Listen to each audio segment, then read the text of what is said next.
Овој викенд е навистина голем за Македонски Брод, заради тоа што по долги години пауза повторно добива на значење она што е специфика за овој преубав крај. Што конкретно ќе се случува овој викенд во Македонски Брод за прв пат? Да, значи за прв пат овој викенд 28 и 29 мај во општина Македонски Брод, конкретно во населеното место Самоков, ќе се одржува адреналински фестивал на отворено, Самоков Екстрим. Доста интересен фестивал и богат со содржини, односно со содржини кои токму го подкреваат адреналинот кај оние што сакаат да учествуваат на овој фестивал. Што содржи овој фестивал? Овој фестивал содржи 5 дисциплини, односно содржи возење мотокрос, содржи возење теренски возила, возење со АТВ возила, велосипедизам и планинарење.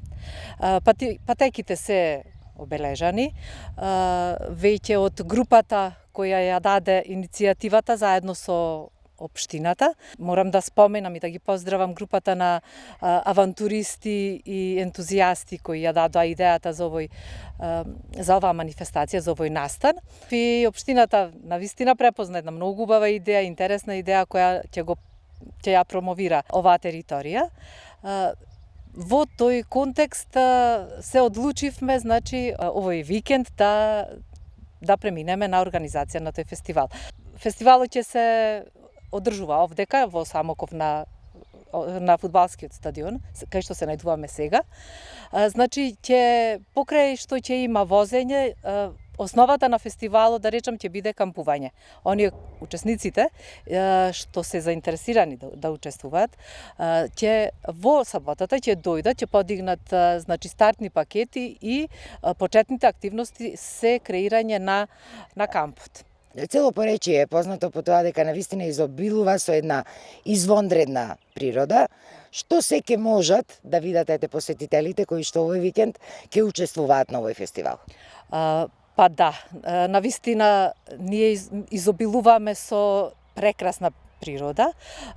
Тоа е токму овај крај овдека, населеното место Самоков, патеките по кои што ќе се движат учесниците на фестивалот, нудат навистина прекрасна природа пред се, нудат многу интересни патеки, нудат недопрена природа, да оставиме да видат, да оставиме нешто и самите да доживеат, да не откриваме се. Така.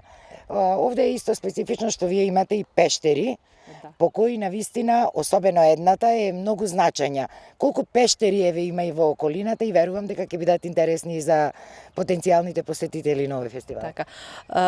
Па да, можеме да се пофалиме со пештери, како што реков и претходно, како што имам напоменувано дека нашата општина се стреми кон развој на алтернативниот, на повеќе видови на алтернативен туризам, посебно на спелеолошкиот туризам. Јас секогаш сакам да го нарекувам нашето место, односно нашата општина како спелеолошки парк во Македонија, бидејќи изобилуваме навистина со голем број на пештери. Една од нив е она по која што сме препознатливи, пештерата Пешна со најголемиот отвор на Балканот. Потоа ја имаме Горнослатинската пештера, која е една од ретките која има посебен влез. Посетителите може да се движат низ неа и излегуваат на друг излез, да, интересна внатре со пештерски украси. Потоа ја имаме пештерата Слатински извор, таа е доста провокативна за спелеолози, не е за посетители, бидејќи е доста тесен отворот. Покрај Белешничка река се најдуваат уште 3 пештери, од кои едната од нив е уредена за посетители и таа е доста интересна, Голубарница се вика. Значи, навистина има, не би можела да речам, има толку пештери, затоа што има и други кои не се, да речам, промовирани, не се откриени, за да можеме да ги уредуваме. Така. И за крај, само колку учесници очекувате и што општината како општина очекува од овој прв чекор во развојот на овој алтернативен туризам?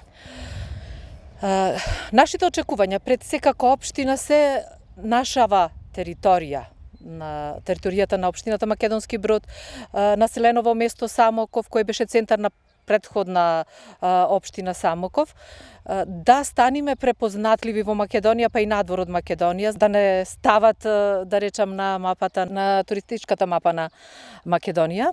Очекуваме промоција на нашиот крај, затоа што има многу што да се види.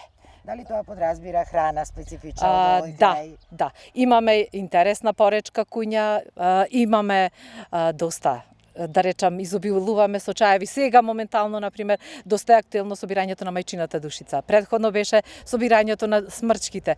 Има и други билки кои во текот на летото до касно есента се собираат.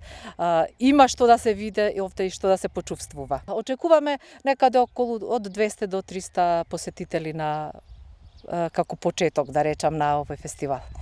Благодарам за разговорот и само јас еве да кажам и за нашите гледачи, мислам дека во разговорот не спомнавме дека овој адреналински туризам ќе опфаќа возење на джипови, возење на велосипеди, возење на мопеди и секако планинарење, односно пешачење.